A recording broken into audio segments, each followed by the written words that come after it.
ಕನ್ನಡ ವಾಹಿನಿಗೆ ಸ್ವಾಗತ. ಬಸವಣ್ಣನವರ ವಚನ ತಿರುಚಿದ ಸಂದೀಪ ದೇಶಪಾಂಡೆ ಬಸವಾಭಿಮಾನಿಗಳಿಂದ ಆಕ್ರೋಶ. ಬುಧವಾರ ನಡೆದ ಬಿಜೆಪಿ ಪಕ್ಷದ ಹೋರಾಟದ ಸಂದರ್ಭ ಬೆಳಗಾವಿ ಜಿಲ್ಲಾ ಪ್ರಧಾನ ಕಾರ್ಯದರ್ಶಿ ಸಂದೀಪ ದೇಶಪಾಂಡೆ ಅವರ ಭಾಷಣದಲ್ಲಿ ಬರವಿ ಮಗೆ ಪ್ರಾಣ ಜೀವಾಳವಯ್ಯ ಎಂಬ ಬಸವಣ್ಣನವರ ವಚನವನ್ನ ರಾಜಕೀಯ ಲಾಭಕ್ಕಾಗಿ ತಿರುಚಿ ಪ್ರಸ್ತುತಪಡಿಸಿದ ಕ್ರಮವನ್ನ ರಾಷ್ಟ್ರೀಯ ಬಸವ ದಳ, ರಾಷ್ಟ್ರೀಯ ಬಸವ ಸೇನೆ, ಲಿಂಗಾಯತ ಮಹಾಸಭಾ ಸೇರಿ ಅನೇಕ ಬಸವಪರ ಸಂಘಟನೆಗಳು ತೀವ್ರವಾಗಿ ಖಂಡಿಸಿದೆ. ಬಸವಾಭಿಮಾನಿಗಳು ಈ ಕುರಿತು ತೀವ್ರ ಆಕ್ರೋಶ ವ್ಯಕ್ತಪಡಿಸಿದ್ದಾರೆ. ಅವರು ಹೇಳಿದ್ದಾರೆ, ಬಸವಣ್ಣನವರ ಪವಿತ್ರ ವಚನಗಳನ್ನು ತಿರುಚಿ ರಾಜಕೀಯ ಲಾಭಕ್ಕೆ ಉಪಯೋಗಿಸುವುದು ಖಂಡನೀಯ.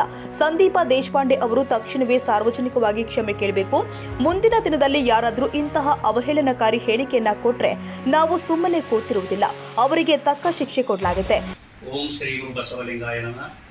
ಸರ್ವರಿಗೂ ಶರಣ ಶರಣಾರ್ಥಿಗಳು.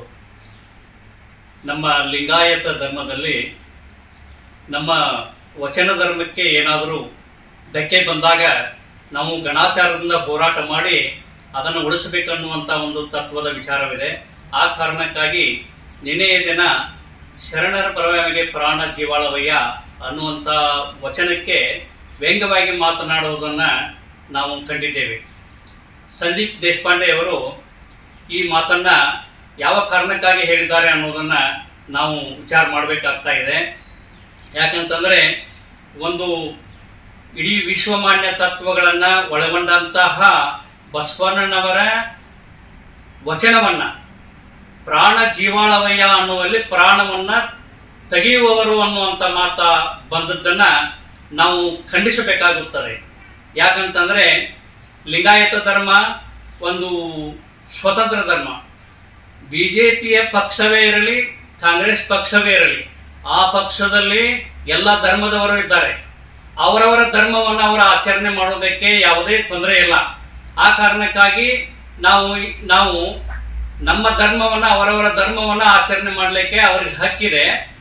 ಅವರು ಯಾವುದೇ ಅವರ ಧರ್ಮದ ವಿಚಾರಗಳನ್ನು ಪೋಸ್ಟಿನಲ್ಲಾಗಲಿ, ಯಾವುದೇ ಫೇಸ್ಬುಕ್ನಲ್ಲಿ ಹಾಕಲಿ, ಅದಕ್ಕೆ ಯಾವುದೇ ಅವರು ಹಾಕಲಿ, ಅವರ ಧರ್ಮವನ್ನು ಪ್ರಚಾರ ಅವರು ಮಾಡ್ತಾ ಇದ್ದಾರೆ ಅನ್ನೋದನ್ನು ನಾವು ತಿಳ್ಕೊಬೇಕಾಗತ್ತೆ. ಆದರೆ ಶರಣರ ವಚನ ಇವತ್ತು ಏನಾದರೂ ಧಕ್ಕೆ ಬಂದರೆ ನಾವು ರಾಷ್ಟ್ರೀಯ ಬಸವದಳ, ಲಿಂಗಾಯತ ಧರ್ಮ ಮಹಾಸಭಾ ಇದನ್ನು ತೀವ್ರವಾಗಿ ಖಂಡಿಸುತ್ತದೆ. ಯಾಕಂತಂದರೆ ಯತ್ನಾಳ್ ಅವರು ಹಿಂದೆ ಒಮ್ಮೆ ಇದೇ ರೀತಿ ಮಾತನಾಡಿದರು. ಏನಂತ ಹೇಳಿ, ಬಸವಣ್ಣವರು ಹೋಗಿ ಹೊಳೆ ಹಾರಿದರು ಅನ್ನುವಂಥಕ್ಕೆ. ಮತ್ತೊಬ್ಬರು ಬಂದು ಇನ್ನೇನೋ ಮಾತಾಡ್ತಾರೆ. ಅದಕ್ಕಾಗಿ ನಾವು ಸುಮ್ಮನೆ ಕುಳಿತುಕೊಂಡ್ರೆ ನಾವು ಹೇಡಿಗಳಾಗಬೇಕಾಗ್ತದೆ. ಅದಕ್ಕಾಗಿ ನಮ್ಮ ಲಿಂಗಾಯತ ಧರ್ಮ, ಪ್ರತಿಯೊಬ್ಬರ ಲಿಂಗಾಯತ ಧರ್ಮದ ಅನುಯಾಯಿಗಳು, ಪ್ರತಿಯೊಬ್ಬ ಲಿಂಗಾಯತರು ನಮ್ಮದು ಧರ್ಮ ಇದೆ, ನಮ್ಮದು ಲಿಂಗಾಯತ ಧರ್ಮ, ಬಸವಣ್ಣನವರು ನಮ್ಮ ಧರ್ಮಗುರು, ಅವರು ಕೊಟ್ಟಂತ ವಚನ ಸಾಹಿತ್ಯ ಬಹಳ ಸರ್ವಶ್ರೇಷ್ಠವಾಗಿದೆ. ನಮ್ಮ ಮುಂದಿನ ಪೀಳಿಗೆಗೆ ಬಹಳ ಅನುಕೂಲವಾಗುವಂತಹ ವಿಚಾರಧಾರೆಗಳನ್ನ ನಮ್ಮ ಶರಣರು ನಮಗೆ ತಂದು ಕೊಟ್ಟಿದ್ದಾರೆ. ಅದಕ್ಕಾಗಿ ಒಂದು ಮಾತು ಇಷ್ಟೇ, ರಾಜಕೀಯದಲ್ಲಿ ಧರ್ಮ ಇರಬೇಕು, ಧರ್ಮದಲ್ಲಿ ರಾಜಕೀಯ ಇರಬಾರ್ದು ಅನ್ನೋದನ್ನು ನಾವು ತಿಳ್ಕೊಬೇಕಾಗ್ತದೆ. ನಾವು ಇವತ್ತು ಈ ಹೇಳಿಕೆಯನ್ನ ಕೊಡ್ತಾ ಇದ್ದೇವೆ ಅಂತಂದ್ರೆ ನಾವು ಯಾವುದೇ ರಾಜಕೀಯ ಪಕ್ಷಕ್ಕೆ ಅಂಟಿಕೊಂಡವರಲ್ಲ. ನಾವು ಯಾರು ಒಳ್ಳೆ ಕೆಲಸವನ್ನು ಮಾಡ್ತಾರೆ ಅಂತ ರಾಜಕೀಯ ಮುಖಂಡರಿಗೆ ನಾವು ಮತದಾನ ಬಂದಾಗ ಅವರಿಗೆ ವೋಟನ್ನು ಹಾಕಿ ನಾವು ಆರಿಸಿಕೊಳ್ತಾ ಇದ್ದೇವೆ. BJPಯ ಪಕ್ಷದವರೇ ಆಗಿರಲಿ, ಕಾಂಗ್ರೆಸ್ ಪಕ್ಷದವರೇ ಆಗಿರಲಿ, ಏನಾದರೂ ವಚನ ವಚನವನ್ನು ತೆಗೆದುಕೊಂಡು ಅವಹೇಳನಕಾರಿಯಾಗಿ ಅದಕ್ಕೆ ಚ್ಯುತಿ ಬರುವಂತೆ ಮಾತನಾಡಿದರೆ ನಾವು ಇನ್ನು ಮುಂದೆ ಎಂಥದ್ದು ಹೋರಾಟಕ್ಕಾದರೂ ಮಾಡಲು ನಾವು ಅಣಿ ಆಗುತ್ತೇವೆ ಅನ್ನೋದನ್ನ ಈ ಸಂದರ್ಭದಲ್ಲಿ ಎಚ್ಚರಿಕೆಯನ್ನು ಕೊಡ್ತಾ ಇದ್ದೇವೆ. ಮುಂದೆ ಯಾರೇ ಮಾತನಾಡಿದ್ರು ಬಹಳ ಎಚ್ಚರಿಕೆಯಿಂದ ಮಾತನಾಡಬೇಕು ಅಂತ ಹೇಳುತ್ತಾ ನನ್ನ ಎರಡು ಮಾತನ್ನು ಮುಗಿಸ್ತೇನೆ. ಸರ್ವರಿಗೂ ಶರಣಾರ್ಥಿಗಳು. ನಿನ್ನೆ ನಮ್ಮ ಕಿತ್ತೂರ ರಾಜಕೀಯ ಒಂದು ಕೆಸರಾಟದೊಳಗ ಈ ರಾಜಕೀಯ ಧುರೀಣರು ತಮ್ಮ ರಾಜಕೀಯದ ಬಗ್ಗೆ ಮಾತ್ರ ಮಾತನಾಡಬೇಕು. ಯಾವುದೇ ಧರ್ಮ ಗುರುವಿನ ಅಥವಾ ಆ ಧರ್ಮದ ಗ್ರಂಥದ ಅದರ ಬಗ್ಗೆ ಏನು ಮಾತಾಡಕ್ ಹೋಗ್ಬಾರ್ದು. ಯಾಕಂದ್ರ ಸಂದೀಪ್ ದೇಶಪಾಂಡೆ ಅನ್ನುವರು ನಿನ್ನೆ ಆ ವಚನವನ್ನ ತುರಿಸಿದ್ದಾರೆ. ಶರಣರ ಬರುವೆಮೆಗೆ ಪ್ರಾಣ ಜೀವಾಳವಯ್ಯ ಅನ್ನುವಂಥದ್ದನ್ನ ತುರಿಸಿ ವ್ಯಂಗ್ಯವಾಗಿ ಮಾತನಾಡಿದ್ದಾರೆ. ಅದಕ್ಕೆ ಇದು ಎಲ್ಲ ಬಸವಾಭಿಮಾನಿಗಳಿಗೆ, ಬಸವ ಅನುಯಾಯಿಗಳಿಗೆ ಮತ್ತು ಲಿಂಗಾಯತ ಧರ್ಮದವರಿಗೆ ಒಂದು ದೊಡ್ಡ ಪೆಟ್ಟಾಗಿದೆ.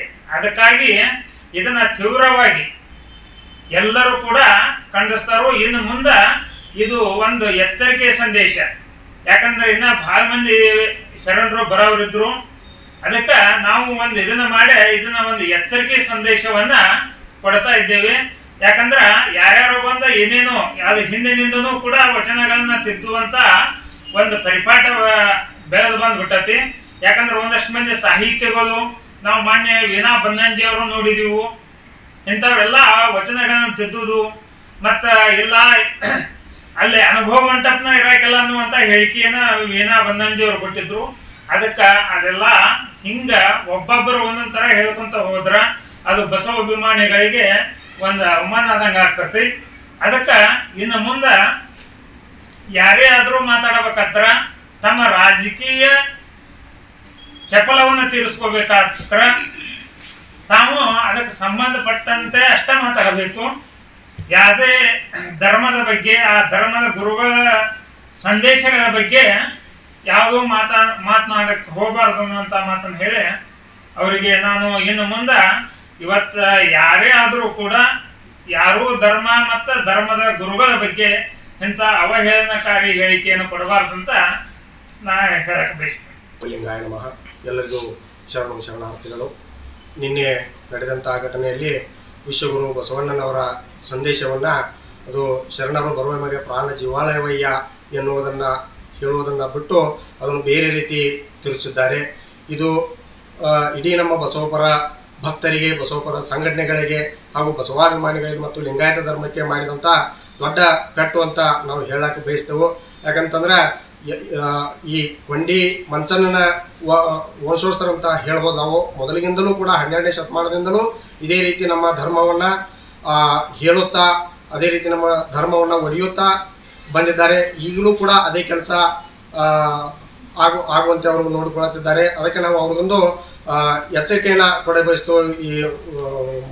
ಇದರ ಮುಖಾಂತರ ಏನು ಹೇಳೋಕೆ ಬಯಸ್ತೇವೆ ಅಂತಂದ್ರೆ, ಇನ್ನೇನಾದರೂ ಗುರು ಬಸವಣ್ಣನವರ ಸಂದೇಶಗಳನ್ನಾತು ವಚನಗಳನ್ನಾತು ನಿಮ್ಮ ರಾಜಕೀಯ ಅನುಕೂಲಕ್ಕಾಗಿ ಬಳಸ್ಕೊಳ್ಳದ ಮತ್ತು ಲಿಂಗಾಯತ ಧರ್ಮವನ್ನು ಏನಾದರೂ ಪ್ರಚಾರ ಮಾಡ್ಬೇಕಂತ ಬಯಸಿದ್ರೆ ನಮ್ಮ ಜೋಡಿ ಬರ್ರಿ, ನಾವು ನಿಮಗೆ ಸಾಥ್ ಕೊಡ್ತೇವೆ ಅಂತ ಹೇಳುತ್ತಾ ಇನ್ನು ಮುಂದೆ ವಿಶ್ವಗುರು ಬಸವಣ್ಣನವರಾಯ್ತು ಹಾಗೂ ಎಲ್ಲ ಶರಣರು ರಚಿಸಿದಂಥ ವಚನಗಳ ಈ ವೇಳೆ ಅಶೋಕ ಅಳ್ನವರ್, ನಿಂಗನಗೌಡ ಪಾಟೀಲ್, ನಾಗರಾಜ್ ಮಿರಾಜಗಿ, ಮಡಿವಾಳಪ್ಪ ಅಸುಂಡಿ, ಶಿವಾನಂದ ಮಾಳಗಿ, ಅಶೋಕ ದುಬ್ಬನವರಡಿ, ರುದ್ರಪ್ಪ ಮೆಟ್ಟಿನ ಸೇರಿ ಹಲವಾರು ಬಸವಾಭಿಮಾನಿಗಳು ಹಾಗೂ ಬಸವಪರ ಸಂಘಟನೆಗಳ ಸದಸ್ಯರು ಹಾಜರಿದ್ದರು.